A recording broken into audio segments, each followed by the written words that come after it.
doing up there, crazy?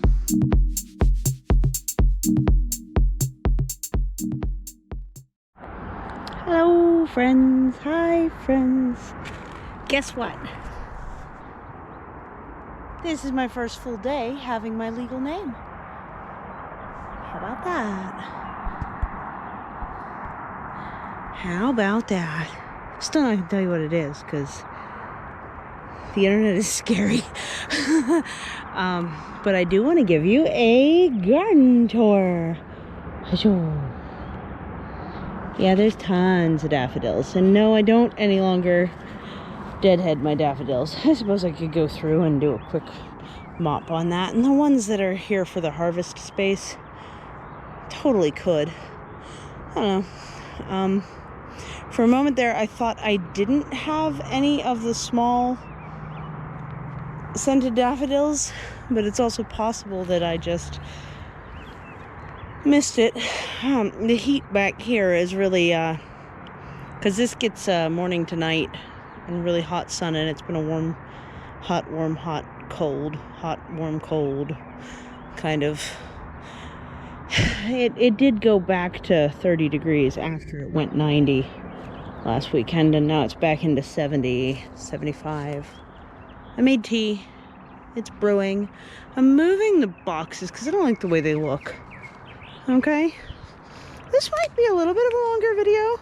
Feel free to hit the gear, which on a computer I think is down there, and select playback speed and speed it up. If you don't have time but still want to see the garden, feel free. Just remember that it's going to keep that setting for the next one you click. There's like a Hawthorne palm plant down there that grows naturally, and I have never managed to harvest any of the fruits. So I'm starting to move the boxes there. Today was lazy. I just kind of hung around and didn't do much, but watered a little bit. I want to ask you something towards the end of this video about, like, what do you think? Especially for those who have gardens and experience with black cap raspberries, okay? We can see that my Concord grape is leafing out. I got a Niagara grape, it's over there, but it's like that tall. The elderberry is leafing out, but the ash trees are still pretty limited on their leaves. And honestly, I think, oh yeah, both of them are leafing out, both the elderberries. That's good. So, a lot of the flowers are done, but a lot of them aren't. Where are you? Are you up? No, you're down. Hi. Yeah. The birds are doing really well.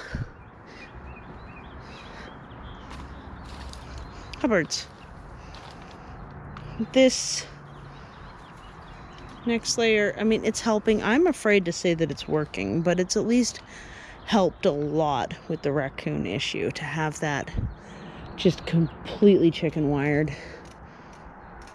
Splotch is a rock star. Splotch lays so many eggs, which is the white and brown one back there pecking at the water. Oh yeah, kids, I need to refill your water bin. It's not empty, but it's getting low. So yeah, so back here we have, I decided to pick and transplant this time one of the American linden tree seedlings, which are the ones that look like they have little angel wings when they come up. And specifically 5 wingtips, not 7. 7 is the European little lime, which is also a linden tree, but not our native one.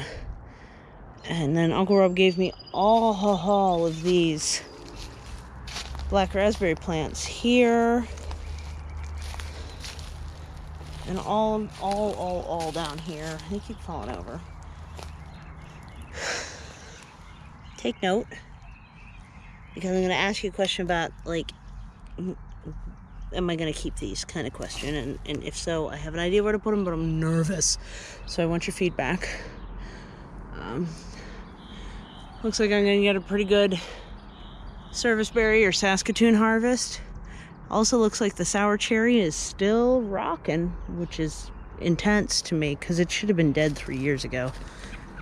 Hi, Robin. you see the robin? I don't know.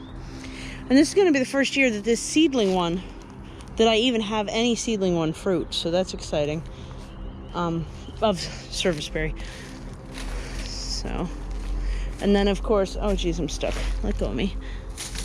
Of course, the cherry tree that is struggling is also suckering.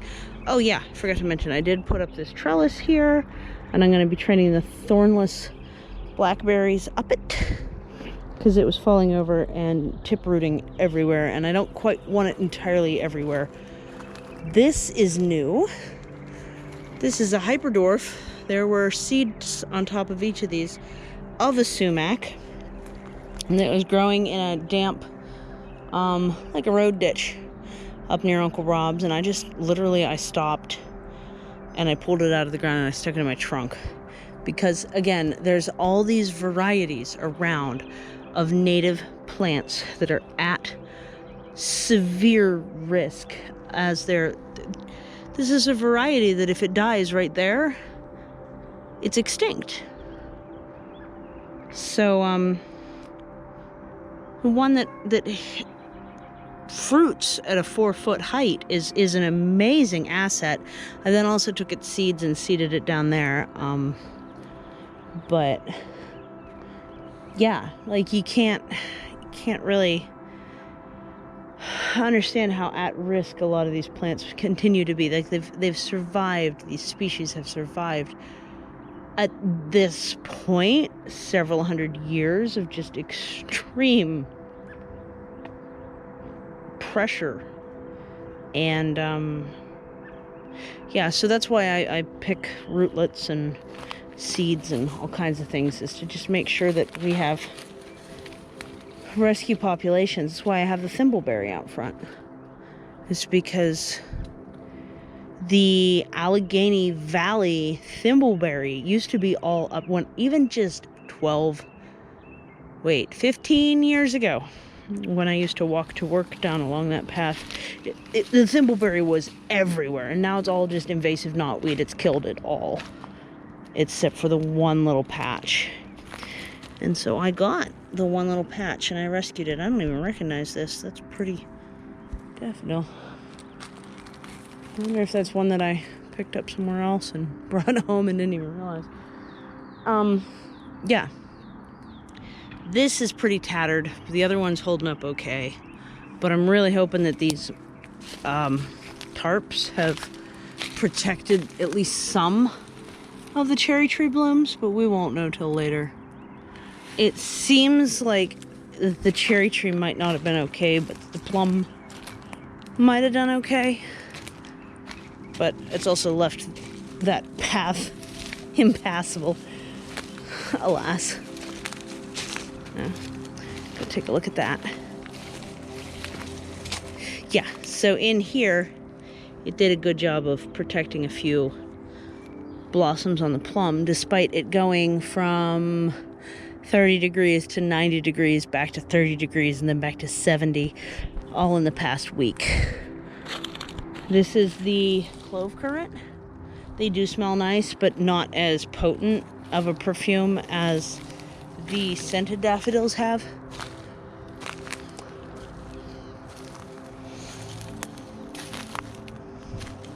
These are the full native variety of hazelnut. And then I got a bunch more hazelnuts from Edible Acres, which I posted about on Instagram, which is, my Instagram is Permaculture. And I have these two here, and then I have them tucked up in the hedge, planted them after dark, largely been watering them after dark. But there's one starting to leaf out. I haven't watered it tonight yet. It's been very dry this week. Not a great week for planting bare root plants, but some obsessive enough watering is helping. So this is one of the regenerative farming ones of the hazelnut, and then this one's from brand new from Edible Acres, who's up in upstate New York, where it's a decent amount colder and things haven't come out of full dormancy yet. There's another regenerative farming. And then I planted them up where these poles are.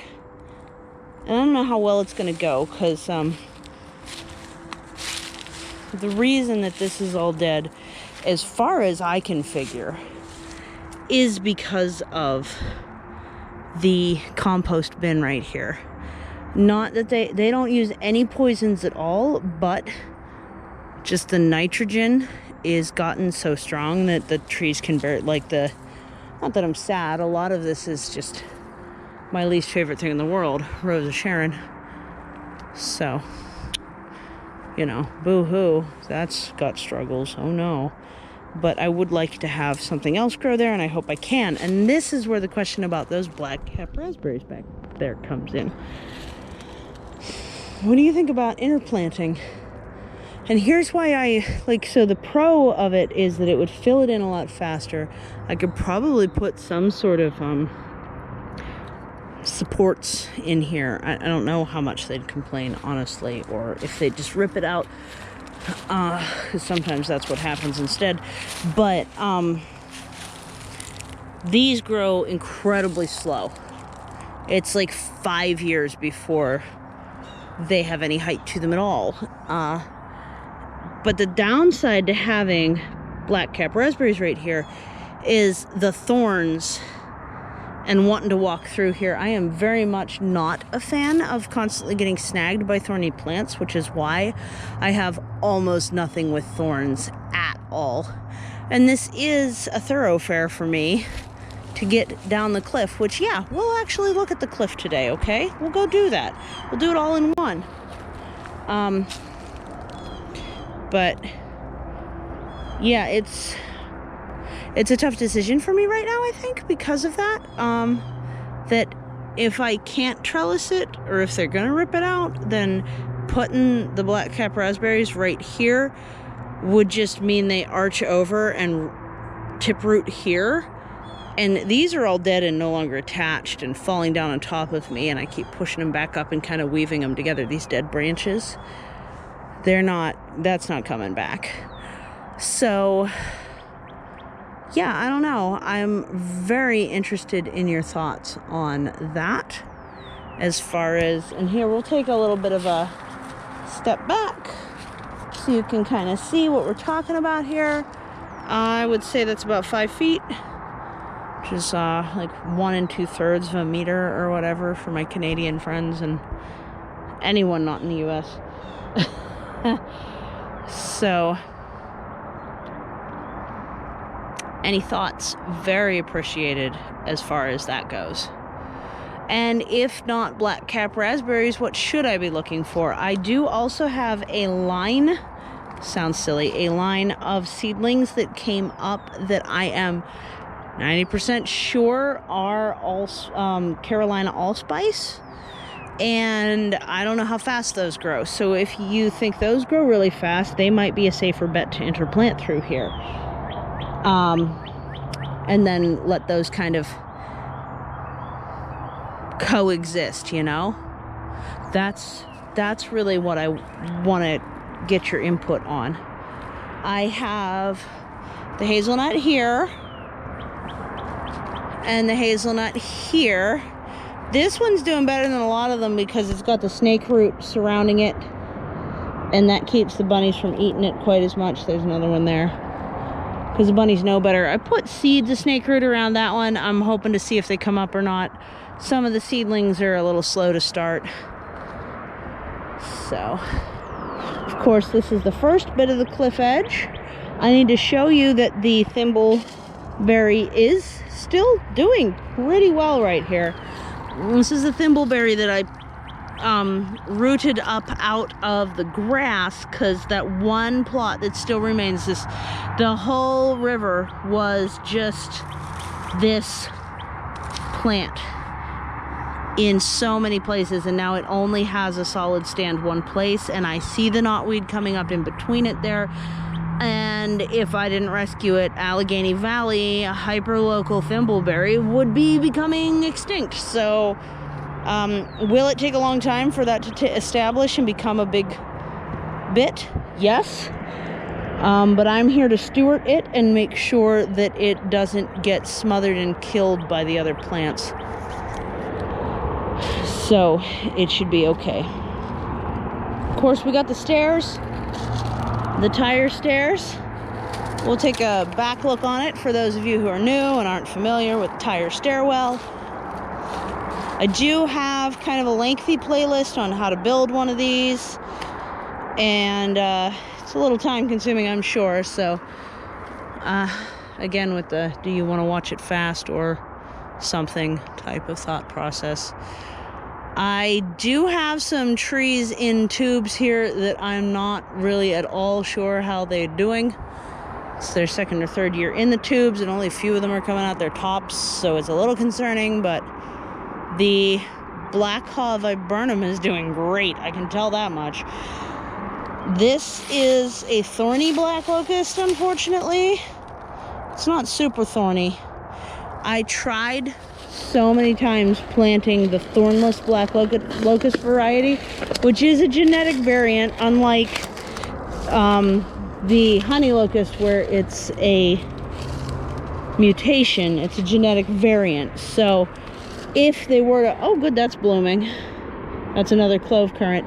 If they were to bloom down here, then, or if they were to take, if the seeds were to take rather down here, then I would have thornless black locusts, and that would be excellent. So I've started trying to seed them up top as well, because it's just difficult, apparently, to get the seeds to start. It's been 2 years. I do not see any black locust seedlings yet. So here's another tire stairwell. This is a side shoot. That tree tube should have had a what's the word? The Floridica dogwood. The pretty ones, you know. But it looks like it may have gotten into trouble. I don't know if I still have it or not. I'll have to check that at some point. These are all potted plants tucked into this really low cost type of terracing. I do also have a playlist for terracing the cliff that goes into detail about that. If you go to my channel and click playlists, you'll see I have quite a few playlists. There should be sunchokes in here. The deer like the sunchokes down here though, because they sleep down here. And that's why I haven't taken the surrounds off of these, is because the deer are very persistent down here. Some of this is invasive and choking that form of, oh, orange berries, decorative.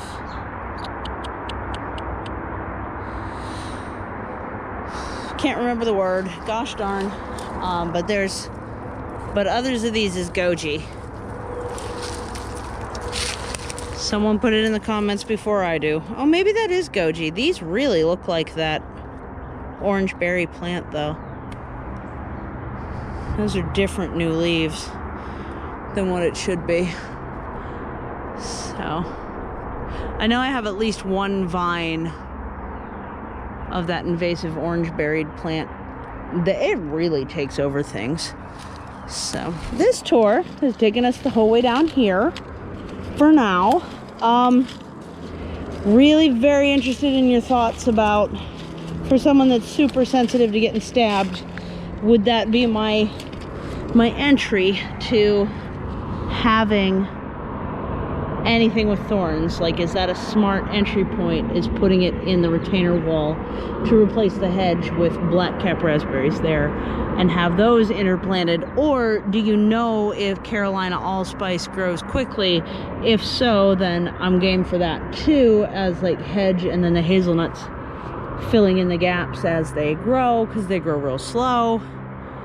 That's also, that same spot is also where the most recent attempt at black locust seedlings is. This goji is really attacking me. So, yeah, it's all items of interest for me. This is quite the tight and tangly little walkway I've created here. I thought I left myself more space, but obviously I did not. I wonder if that's part of the hackberry. I really don't know. I know I got a lot of black walnut and a lot of sumac down here. And just one more look on my question zone after I pull this weed.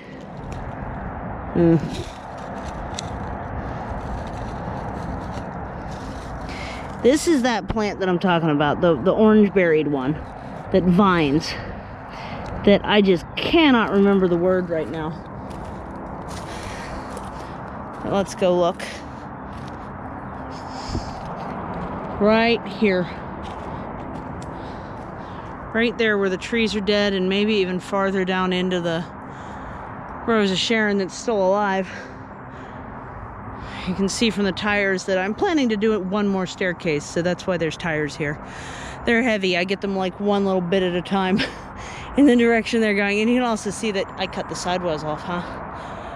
But, yeah, let me know what you think. And how much of a nightmare I may create for myself if I try it. As far as your opinions on that matter.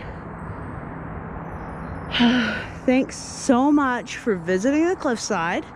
There's a sunset happening over there. Let's turn around and look at the cliff as well. It's a longer one. Hopefully you don't mind. Hopefully if you did mind, you put it on speed view like I described. And yeah, please take care. And this has been Permaculture. Take care. Bye.